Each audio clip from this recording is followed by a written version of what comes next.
Tempo da Quaresma, quinta semana, segunda-feira. 34. Vai e não peques mais. 1. No sacramento da penitência, é Cristo quem perdoa. 2. Gratidão pela absolvição, o apostolado da confissão. 3. Necessidade da penitência imposta pelo confessor, ser generosos na reparação. 1. Mulher, ninguém te condenou? Respondeu ela, ninguém, Senhor. Disse-lhe então Jesus, nem eu te condeno. Vai e não tornes a pecar. Tinham levado à presença de Jesus uma mulher surpreendida em adultério. Trouxeram-na para o meio da multidão, diz o Evangelho. Humilharam-na e envergonharam-na até esse extremo, sem a menor consideração. Lembram ao Senhor que a lei impunham, para este pecado, o severo castigo da lapidação. Que dizes tu a isso? Pergunto-lhe com a má-fé, a fim de pô-lo à prova e poderem acusá-lo. Mas Jesus surpreende a todos. Não diz nada. Inclinando-se, escrevia com o dedo na terra. A mulher está aterrorizada no meio de todos, e os escribas e fariseus insistem nas suas perguntas. Então Jesus ergueu-se e disse-lhes: Quem de vós estiver sem pecado, atire-lhe a primeira pedra. E, inclinando-se novamente, continuou a escrever na terra. Todos se foram retirando um após outro, a começar pelos mais velhos. Não tinham a consciência limpa e o que queriam era armar uma cilada ao Senhor. Todos se foram embora. Jesus ficou sozinho com a mulher em pé diante dele. Jesus ergueu-se e, vendo ali apenas a mulher, perguntou-lhe: Mulher, onde estão os que te acusavam? Ninguém te condenou?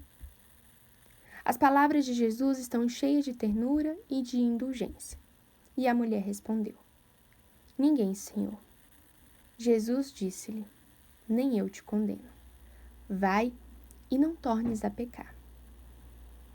Não é difícil imaginar a enorme alegria daquela mulher, o seu profundo agradecimento, os seus desejos de recomeçar.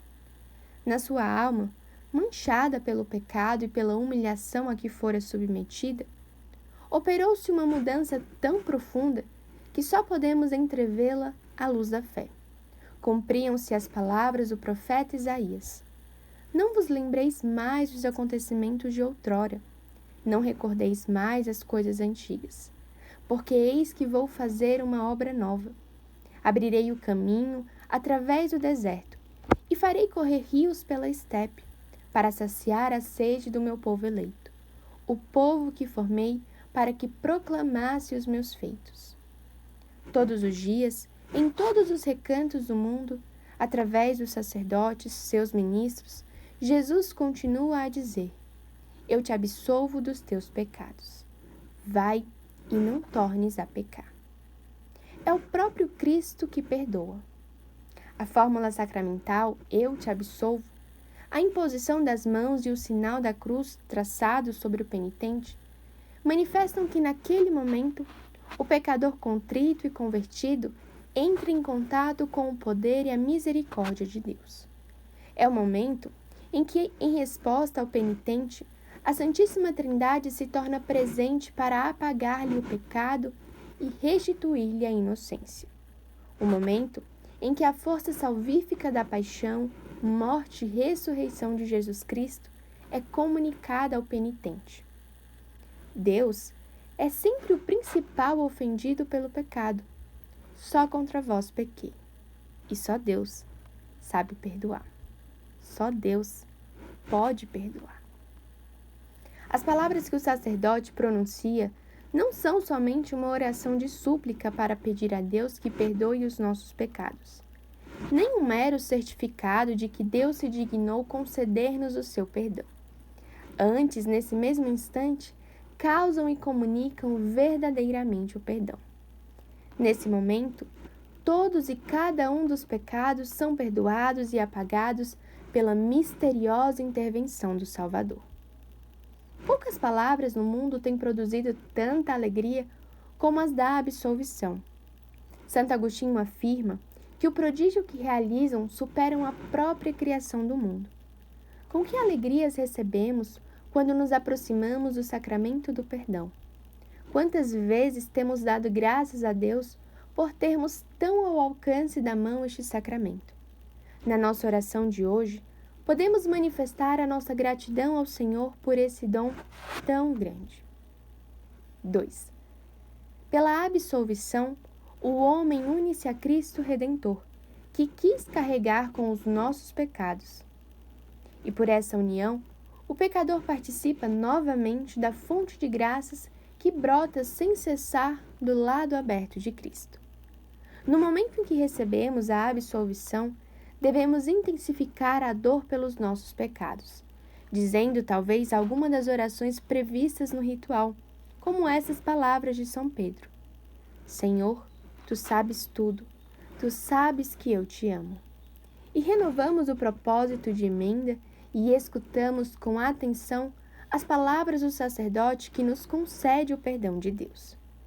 É o momento de recordar a alegria que significa recuperar a graça, se a tivermos perdido, ou sabê-la aumentá-la em nossa alma.